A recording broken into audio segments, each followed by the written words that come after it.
कैसे हैं आप सब? उम्मीद है कि आप सब खैरियत से होंगे। मैं लिनक्स क्यों यूज़ करता हूँ?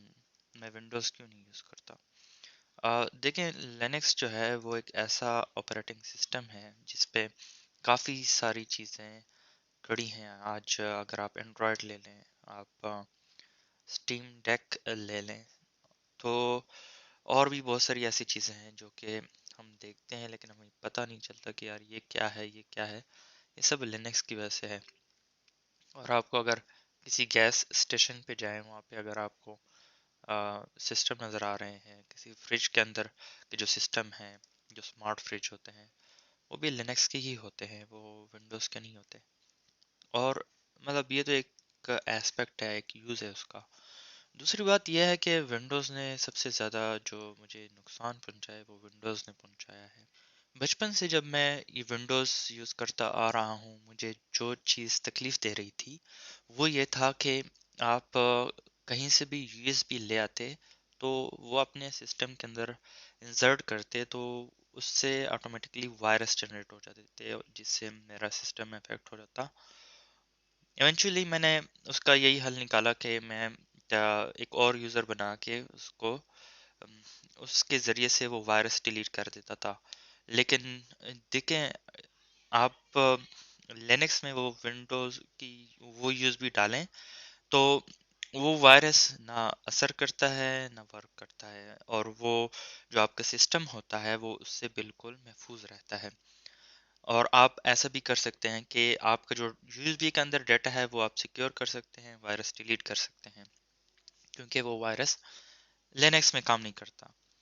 इसी तरीके से बहुत से मसले पेश आए, और सबसे ज़्यादा जो मालवेयर अटैक होते हैं वो विंडोज़ में होते हैं। लिनक्स में इस वजह से नहीं हो सकते क्योंकि हैकर्स जो ये मालवेयर बनाते हैं, वो उनको ये पता है कि विंडोज़ के यूज़र्स बहुत ज़्यादा हैं, और वो बहुत ज़्यादा ऐसे यूज़र्स हैं जिनको ये नहीं पता कि वायरस को कैसे हम हैंडल करें। तो और अगर ऑनलाइन हम कोई वेबसाइट विजिट भी करते हैं, तो उस वायरस को कैसे हमने हैंडल करना है, तो उनको नहीं पता। लिनक्स के ऐसे यूजर्स होते हैं, ऐसा भी होता है कि लिनक्स पे भी मालवेयर अटैक्स हो सकते हैं, लेकिन लिनक्स के यूजर्स ऐसे होते हैं जो कि पढ़े लिखे होते हैं, और वो हर एक चीज़ पर क्लिक नहीं करते, हर एक चीज़ इंस्टॉल नहीं करते। तो वो इन चीज़ों को यानी कंट्रोल कर सकते हैं, वायरसेस को, इन चीज़ों को। एक तो ये फीचर है। दूसरा ये है कि लिनक्स का जो कोड है उसको एट अ टाइम लाखों लोग देख रहे होते हैं।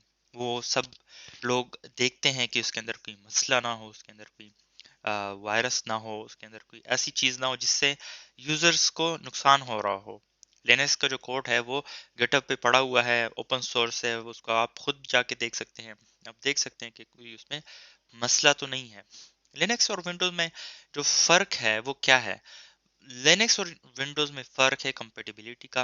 विंडोज में जो अच्छी बात है जो वो है कंपेटिबिलिटी, कि कोई भी सॉफ्टवेयर उसके अंदर चल सकता है जो कि आम इस्तेमाल हो रहे होते हैं। और उसका अम, उसकी वजह यह है कि विंडोज काफ़ी टाइम से जितने भी लैपटॉप्स अभी तक आ रहे हैं सब के अंदर प्री इंस्टॉल्ड विंडोज ही होती हैं।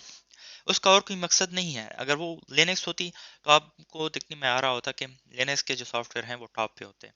लेकिन चूंकि विंडोज़ ने अपने जो क्रैक सॉफ्टवेयर हैं वो इलीगली वो आ, ये कोड वगैरह हैं ये लीक्स किए, क्रैक्स लीक्स किए, खुद ही लीक्स किए हैं, ताकि लोगों को विंडोज़ इंस्टॉल करने में आसानी हो और लिनक्स आगे ना आए।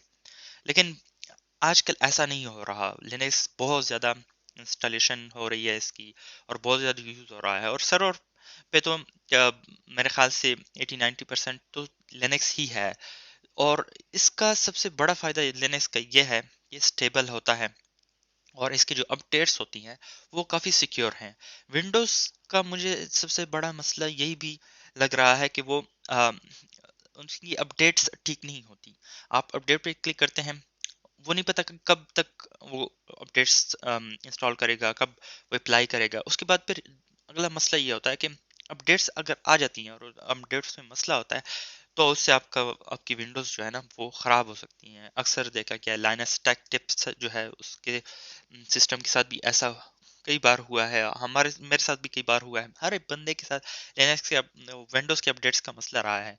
लिनक्स में कैसे अपडेट्स होती हैं?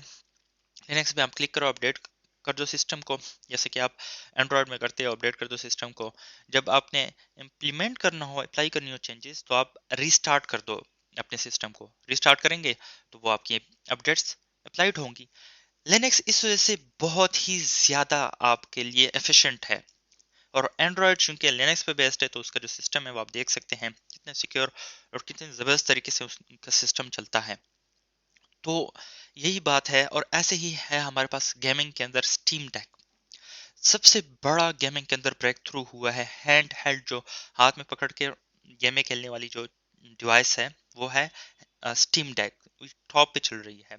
इसका जो फंक्शनैलिटी है, उसके जो डिवाइसेस हैं, इसके अंदर जो उनके अंदर चीज़ें जो लगी होती हैं, वो सारी चेंज हो सकती हैं। उसको आप अपडेट भी कर सकते हो, अपग्रेड भी कर सकते हो। तो वो सब हो सकता है स्टीम डेक के अंदर। उसके साथ साथ उसके अंदर लिनक्स इंस्टॉल्ड है, आर्च बेस्ड लिनक्स है। अभी उन्होंने इसका नाम रखा है स्टीम ओएस। वो आप अपने सिस्टम के अंदर भी इंस्टॉल कर सकते हो। तो उससे ये फायदा होता है कि आप ना गेमिंग जो है वो, हालांकि उसके अंदर महसूस गेमिंग है, लेकिन वो टॉप वाली जो गेम्स है वो सारी लिनक्स के अंदर स्टीम ओएस के जरिए, स्टीम जो एप्लीकेशन है उसके जरिए से चल सकती हैं। तो वो उन्होंने उसके अंदर इंस्टॉल की हुई हैं। तो लिनक्स के बहुत ज़्यादा फायदे हैं।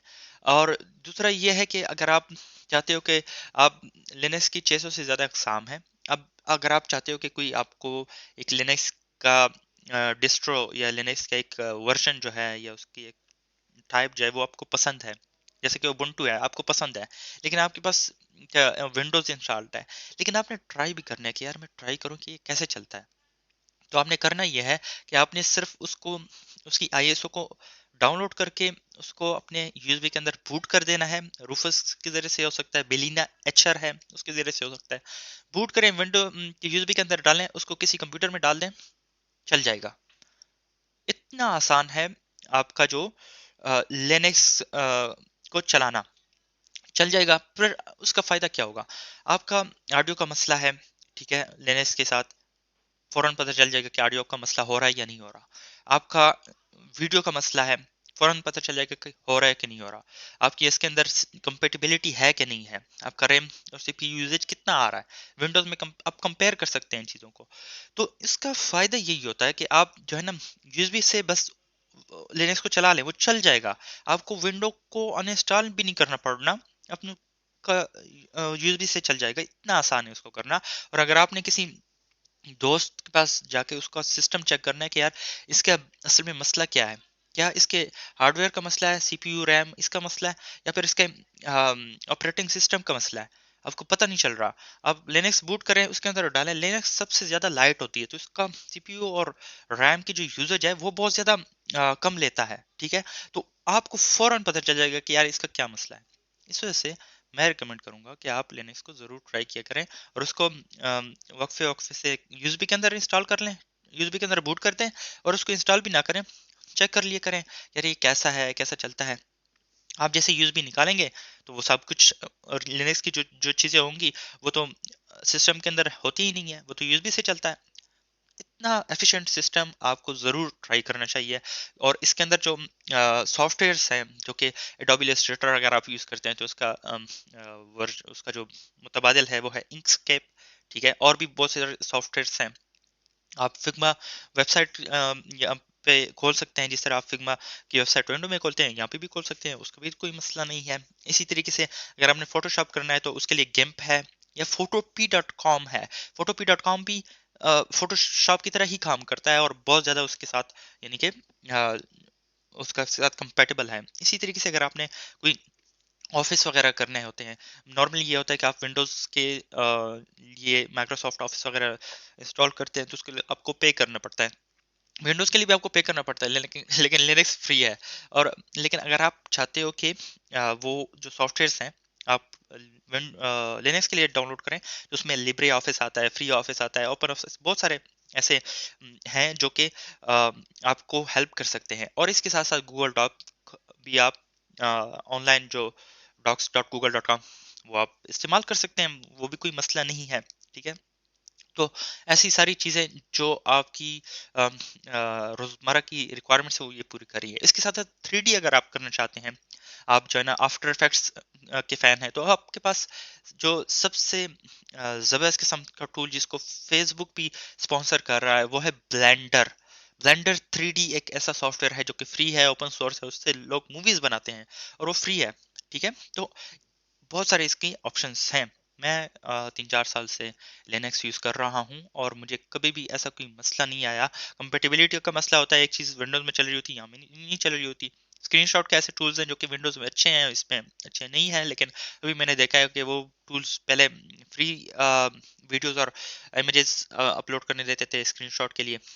तो अभी वो फ्री नहीं करने दे रहे, वो आपको जो है ना कहते हैं कि आपने पैकेज परचेज करना है। तो इससे अच्छा है यही है कि जो लिनक्स में यूज़ हो रहा है, फ्लेम शॉट यूज़ हो रहा है, इसका अपना होता है XFCE स्क्रीन शूटर है, वो भी होता है। और बहुत सारे ऐसे लिनक्स सिस्टम्स हैं जैसे कि आर्च बेस्ड है, गरुदा लिनक्स, उसके अंदर क्लिप क्लिपबोर्ड मैनेजर होता है ना, जहाँ आप कोई टेक्स्ट वगैरह कॉपी कर लेते हैं, तो उसका की 100 से ज़्यादा आपके पास वो बैकअप रखता है। तो वो आप यहाँ पे इसमें पहले से ही आ जाता है। और ये जो लिब्रे ऑफिस है, ये चीज़ें हैं, ये पहले से ही आ जाती हैं। आपके पास ये चॉइस होती है कि अगर आपने बिल्कुल ही नया सिस्टम करना है तो आप नया सिस्टम इंस्टॉल कर सकते हैं। अगर आपने उसके अंदर फुल चीज़ें हों जैसे कि ऑफिस वगैरह है, वीएलसी वगैरह, ये सारा कुछ पहले से हो, और वीएलसी भी चलता है मीडिया के लिए, बहुत ज़बरदस्त सॉफ्टवेयर है। विंडोज़ में भी काफ़ी अच्छा सॉफ्टवेयर है ये, और यहाँ पे लिनक्स में भी काफ़ी अच्छा सॉफ्टवेयर है वीएलसी, वो भी चलता है इसके अंदर। और इसी तरीके से KDE N Live है, वो भी मैं चलाता रहता हूँ। डाविंची रिजॉल्व टॉप नॉच वो वीडियो एडिटिंग सॉफ्टवेयर है, ठीक है, फ्री है, ठीक है, प्रीमियम प्रो की तरह नहीं कि उसके पैसे देने पड़े।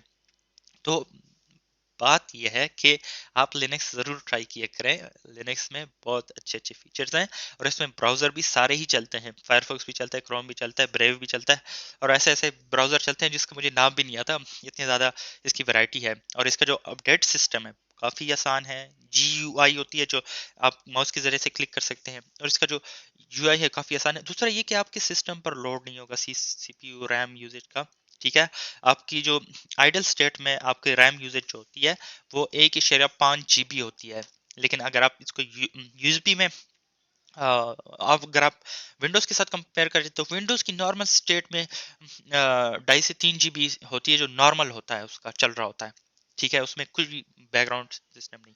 अभी मेरे पास फायरफॉक्स के 5 टैब्स खुले हुए हैं, ब्रेव के 2 टैब्स खुले हुए हैं, इसी तरीके से मैं ये ऑडियो भी रिकॉर्ड कर रहा हूँ, और मैंने अभी ऐप स्टोर भी इसका खोला हुआ है, इसमें डाउनलोडिंग कोई चल रही है। तो मेरे पास 3.5 GB यूज हो रहा है लिनक्स में, और CPU यूजेज चल रही है 11%, 8%, ये मेरे पास चल रही है। मेरे पास AMD Ryzen 2200G है, और रैम मेरे पास 8 GB रैम है, और इसका 3.5 यूज़ हो रहा है, यानी ये 60% यूज़ हो रहा है, इतना ज़्यादा यूज़ नहीं हो रहा। मेरे पास रैम इसका कम है, फिर भी मुझे कोई मसला नहीं आ रहा, कंप्यूटर ना हैंग हो रहा है ना कोई मसला हो रहा है। तो देखें, लिनक्स को ज़रूर ट्राई करें, और लिनक्स के फ़ायदे बड़े हैं, नुकसानात कोई नहीं है, और इससे आप को नया एक्सपीरियंस मिलेगा। अगर आप प्रोग्रामर्स हैं तो आप इसको ज़रूर अपना सिस्टम में रखें। इसके जो कमांड लाइन है, टर्मिनल है, वो विंडोज़ के पावर शेल से काफ़ी ज़्यादा पावरफुल है, और आप लिनक्स को पूरा का पूरा अगर आप चाहते हैं, आपके पास ये ऑप्शन भी होता है कि आपने अगर पूरा का पूरा सिस्टम रिमूव करना है, अगर आपने सारा डाटा उड़ाना है, सारा सब सिस्टम ही उड़ाना है, सिस्टम के अंदर चेंजेस करनी है, उसके अंदर नए थीम्स इंस्टॉल करने, सब आपके पास ऑप्शन होता है। एडवांस लोगों के लिए उसके पास ऑप्शन होता है, उसके पास आपको पासवर्ड देना पड़ता है। इस ऐसे नहीं है कि वैसे ही हो जाता है सब कुछ।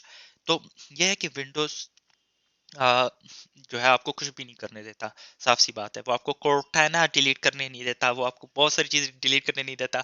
मेरे भाई के साथ मसला हुआ था, तो वो कह रहा था कि यार मैं चाह रहा हूँ कि यार विंडोज़ 11 से विंडोज़ 10 पे आ जाऊँ। मैंने कहा क्यों? कह रहा है कि इसके नॉर्मल स्टेट इतनी ज़्यादा हाई होती है कि मुझे अपने काम करने नहीं देती।